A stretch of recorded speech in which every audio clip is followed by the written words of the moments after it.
Good morning, again welcome. Today we study the harmful microorganism. Microorganism हमारे लिए किस प्रकार हानिकारक है, पहले हमारे मित्र के एक फ्रेंड के फॉर्म में किस प्रकार यूजेज होते हैं और एक शत्रु के रूप में किस प्रकार हमारे नुकसान पहुंचाते हैं, उसके बारे में आज स्टडी करेंगे। नुकसान माइक्रोऑर्गेनिज्म किस प्रकार नुकसानदायक है। Micro organism are harmful in many way, कई तरीक़ों से नुकसान करते हैं। Some of the micro organism causes disease in human beings, plant and animals. कई प्लांट और एनिमल के अंदर कई बीमारियों का कारण माइक्रो ऑर्गेनिज्म है, यानी उसके कारण प्लांट और एनिमल के अंदर जो बीमारी है वो माइक्रो ऑर्गेनिज्म के कारण है। Just disease causing microorganism are called pathogens. Pathogens का मतलब होता है रोगाणु। कई बीमारियों का कारण माइक्रोऑर्गेनिज्म, जिसको हम रोगाणु बोलते हैं। पैथोजेंस का मतलब होता है रोगाणु, मतलब जिससे रोग होता है। जब रोगाणु हमारे बॉडी में एंटर करेगा तो उससे डिजीज होगी, बीमारियां होगी, रोग होगा। पैथोजन मतलब रोगाणु।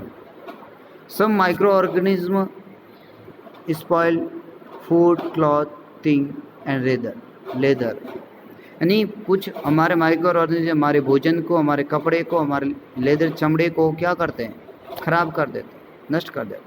Let us study more about their harmful activities. कुछ हार्मफुल नुकसानदायक एक्टिविटीज़ के बारे में, ये किस प्रकार होते हैं उसके बारे में स्टडी करेंगे। फर्स्ट इसमें ये बताया हुआ है कि disease causing the micro organism in humans के अंदर जो बीमारी का कारण है वो है micro organism.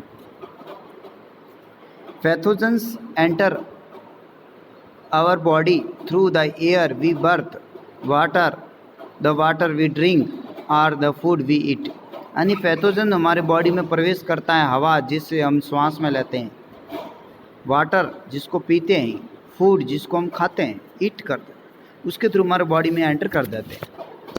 They can also get transmitted by direct contact with the infected person या कैरिड थ्रू एन एनिमल। और डायरेक्ट यदि वो एंटर भी कर सकते हैं, डायरेक्ट यदि किसी इन्फेक्टेड पर्सन के डायरेक्ट कांटेक्ट में आने पर, या किसी कैरिड थ्रू एनिमल है उसके वाहक किसी के कांटेक्ट में आने पर वो हमारे बॉडी के अंदर एंटर कर लेता है। Microbial disease that can spread from one affected person to healthy person through air, water, food और physical contact are called communicated disease. यानी ऐसी डिजीज जो एक पर्सन से दूसरे पर्सन के अंदर फैलती है उसको हम कम्युनिकेबल डिजीज़ बोलते हैं। ठीक है, कम्युनिकेबल डिजीज़ बोलते हैं, एक पर्सन से दूसरे पर्सन के अंदर फैलती है। किसके द्वारा? एयर है, वाटर है, फूड है, या फिजिकल कांटेक्ट होने पर। सम एग्जांपल है जो कम्युनिकेबल डिजीज़ के एग्जांपल बताए, जैसे कॉलेरा जिसको हैंजा, कॉमन कोल्ड, ठीक है, चिकन पॉक्स और ट्यूबरक्लोसिस। ये बीमारियां ऐसी है, ट्यूबरक्लोसिस जिसको टीबी बोलते हैं, सर्दी जुकाम है, चिकन पॉक्स है, छोटी माता, ये ऐसी बीमारी है जो एक पर्सन से दूसरे पर्सन के अंदर स्प्रेड होती है, फैल जाती है। When a person suffering from common cold since, जब एक कॉमन कोल्ड से जो सफरिंग कर रहा है वो स्नीज करेगा, सींखेगा, fine drops of moisture carrying thousand of virus are spread in air, तो उसके सिंक के साथ एक ड्रॉप्स के अंदर बहुत सारे वायरस है, वो उस हवा में फैल जाएंगे, हज़ारों होते हैं। द वायरस में enter the body of A healthy person while a berthing, और उसके पास में जो हेल्थी पर्सन है जो रेस्पिरेशन कर रहा है, बर्थिंग कर रहा है, उसके बॉडी के अंदर क्या कर देगा, वो वायरस क्या कर देंगे, एंटर कर लेगा। यानी सीखने से पास वाले में भी इसका इफेक्ट हो जाएगा।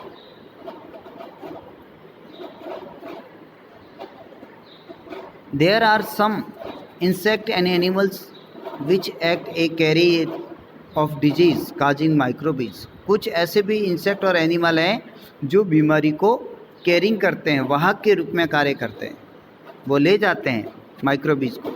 हाउस फ्लाई, घरेलू मक्खी, is one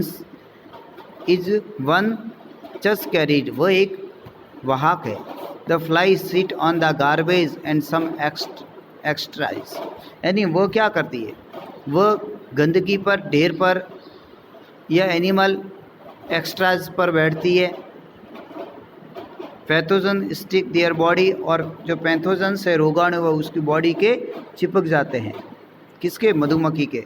when this flies sit on the uncovered food they may transfer from the pathogen. जब वो मधुमक्खी, वही वापस घरेलू मक्खी, उस अनकवर्ड, बिना ढके हुए भोजन पे बैठेगी, तो वो जो पैथोजन है वो वापस फूड के अंदर ट्रांसफ़र हो जाएगी।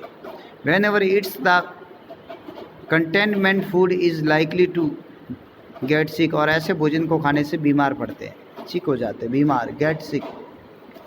सो it is advisable to always keep food covered, इसलिए ये कहा जाए फूड को हमेशा कवर्ड रखिए, ढक कर रखिए।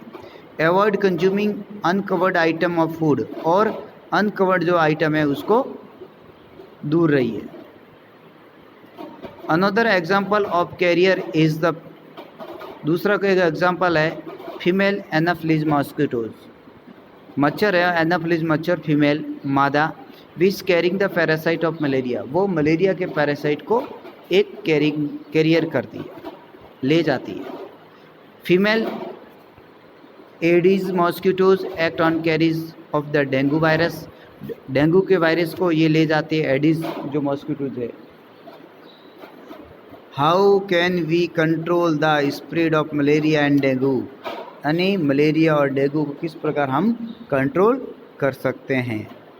All mosquitoes breed in water, सभी मॉस्किटो ब्रीड करते हैं पानी में। Hence one should not let water collect anywhere, पानी के अंदर अपनी ब्रीड करते हैं, अपनी प्रजनन करते हैं, संख्या बढ़ाते हैं, इसलिए पानी को कलेक्ट होने नहीं देना है। इन कूलर के अंदर, टायर से, फ्लावर पॉट है, एक्सेट्रा है, जहाँ पे पानी इकट्ठा होते हैं वहाँ इकट्ठा नहीं होने, वहाँ पे वो अंडे देते हैं, अपनी संख्या बढ़ाते हैं। By keeping the surrounding clean and dry we can prevent mosquito from breeding, इसलिए जो अपने आसपास क्लीन और ड्राई रखिए ताकि वो मच्छर वहाँ पे ब्रीडिंग नहीं करे। Try to make a list of major which help the avoid the spread of malaria, इस प्रकार हम मलेरिया को फैलने से रोक सकते हैं। यहाँ पे एक टेबल्स दी हुए 2.1 some common human disease causes by micro organism. इसके अंदर क्या बताया हुआ है आपके कि ह्यूमन डिजीज़ का नाम बताया हुआ है, जैसे ट्यूबरकुलोसिस, उसका कौन सा प्रकार का माइक्रो ऑर्गेनिज्म है, तो बैक्टीरिया है। मोड ऑफ ट्रांसमिशन, कैसे फैलता है, तो ईयर से। उसको रोकने के लिए जनरल आपके क्या बताए हुए हैं, तो उस प्रकार ये सब बातें, ये टेबल्स आपको कंप्लीट अपने जो नोटबुक है उसके अंदर ये 2.1 टेबल करनी है और इसको लर्न भी करना है। नेक्स्ट दिखा हुआ है some of the common disease affecting humans, their mode of transmission and few general method of prevention given table 2.1। ये टेबल दी हुई है, कौन सी बीमारियां होते हैं ह्यूमन बींग्स में, उसका काजेटिव माइक्रो ऑर्गेनिज्म कौन सा है, मोड ऑफ ट्रांसमिशन कौन सा है, और प्रिवेंशन मेजर कैसे करेंगे, रोकेंगे कैसे। नेक्स्ट दिया हुआ है disease causing micro organism in animal. Animal के अंदर डिजीज़ कौन सी होती है, उसको कौन सा माइक्रो ऑर्गेनिज्म है, कौन सी बीमारी। Several micro organism not only causes disease in human and plant but also in other animals. Animals के अंदर भी ये बीमारियां करता है, प्लांट और ह्यूमन बींग्स में ही नहीं करता, ये एनिमल के अंदर, दूसरे एनिमल के अंदर भी बीमारी करता है, बीमारी का कारण है। For example anthrax is the dangerous humans and cattle disease. Anthrax की जो बीमारी है वो एक डेंजरस है, ह्यूमन्स और cattle disease causes by the bacterium, और ये बैक्टीरिया के द्वारा होती है। Foot and mouth disease of the cattle cause of virus, और फूट डिजीज़ और माउथ डिजीज़ जो बीमारी होती है मवेशियों को, तो ये भी एक वायरस के कारण होती है। ठीक है, तो एंथ्रेक्स की बीमारी बैक्टीरिया के द्वारा, और फूट और mouth disease of cattle is causes by a virus, वो वायरस के कारण होती है। नेक्स्ट आपके दिया हुआ है causing disease causing micro organism in plant. अब प्लांट्स के अंदर भी क्या क्या बीमारी होती है, कुछ बीमारियों के नाम दिए हुए हैं। Several micro organism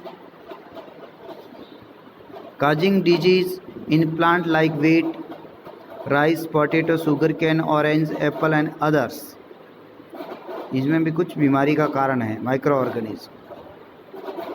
the disease reduce the yield of crop C 2.2 some such plant disease। यानी उसकी डिजीज़ होने से क्या होगा, उसकी जो फसल की जो उपज है, यहाँ पे yield का मतलब होता है उपज, लाभांश मिलता है वो कम हो जाएगा, बीमारी हो जाएगी तो उपज कम मिलेगी। कंट्रोल कर सकते हैं उसको, हम कंट्रोल कर सकते हैं। Use certain chemical which kill the micro, कुछ केमिकल का यूज़ करके सर्टेन माइक्रो ऑर्गेनिज्म को किल करके, मार के। यहाँ पे टेबल 2.2 दी हुई है। यहाँ पे some common plant disease causes by micro organism, जैसे जो बीमार नाम दिया प्लांट डिजीज़, साइटर्स, सैंकर्स दिया हुआ है, बैक्टीरिया के द्वारा, एयर द्वारा ये फैलता है। और ये देखो नींबू के अंदर होता है, इस प्रकार ये सकते बन जाते हैं। रस्ट ऑफ वीट, वीट के अंदर ये फंजाई के द्वारा, ईयर सीड के द्वारा होता है। ये देखो इसके ये हो गया पत्तियों में। येलो वेंस मॉस्क्यूज और भिंडी, ठीक है, ये वायरस के थ्रू इंसेक्ट के द्वारा फैलता है। ये तो इस प्रकार ये क्या अलग अलग बीमारियां है पत्तों के अंदर, ये इसकी, तो ये प्लांट में डिजीज़ होती है जिसके ये यील्ड रिड्यूस हो जाता है, उसकी उपज है वो कम हो जाती है। नेक्स्ट आपके दिया हुआ है फूड पॉइजनिंग। फूड पॉइजनिंग के द्वारा भी क्या होता है, इसके बारे में ये भी एक माइक्रो ऑर्गेनिज्म थ्रू होता है। विषाक्त भोजन, जिसको हिंदी में बोलते हैं विषाक्त भोजन। Boojho want invite his friend to party, Boojho ने उसके पार्टी में फ्रेंड को इनवाइट किया। And he ate the variety of food stuff on reaching home to start vomiting. जब वो उसके भोजन खा के घर गए तो उनको वॉमिटिंग हो जाएगी, उल्टियाँ स्टार्ट हो गई। He had to be taken to a hospital, और उनको हॉस्पिटल ले भर्ती करवाया गया। द डॉक्टर सेड डेट, और डॉक्टर ने बताया this condition should be due to the food poisoning. और उसका कंडीशन ऐसा क्यों हुआ, तो उसने डॉक्टर ने बताया कि ये फूड पॉइजनिंग वजह से हुआ है। अब फूड पॉइजनिंग क्या होता है उसके बारे में। Food poisoning could be due to the consumption of food spoiled by some micro organism, यानी भोजन का अपच होने के कारण होता है। और ऐसा क्यों, सम माइक्रो ऑर्गेनिज्म के द्वारा फूड क्या हो जाता है, खराब हो जाता है। Micro organism that grow on our food sometime produce toxic substance. Micro organism हमारे फूड के ऊपर ग्रो करते हैं और कुछ टॉक्सिक यानी जहरीले सब्सटेंस से वो प्रोड्यूस बना देते हैं भोजन का। These make the food poisons causing the serious illness and even death. और ये फूड पॉइजनिंग की वजह से बीमारियाँ हो जाती है, गंभीर बीमारी हो जाती है और कभी कभार डेथ भी हो सकती है। So it is very important that we preserve the food, prevent its from being spoiled. इसलिए फूड को हमें उसको ख़राब होने से प्रिवेंट्स करना, बचाना है, सुरक्षित करना है। नेक्स्ट आपके दिया हुआ है कि फूड प्रिजर्वेशन कैसे करेंगे उसके बारे में। तो उसको आगे हम नेक्स्ट जो पार्ट आएगा उसके अंदर आप ये पढ़ेंगे कि फूड को हम प्रिजर्वेशन कैसे करेंगे, केमिकल में कौन कौन सी मेथड से करेंगे, ठीक है। और अभी तक आपको 2 टेबल करनी है, उसके बाद में आगे नेक्स्ट बता देंगे और उनको याद करना है। एक तो टेबल 2.2 और ये टेबल 2.1, दोनों को आपको नोटबुक के अंदर करना है और इसको लर्न करना है। Okay, thanks.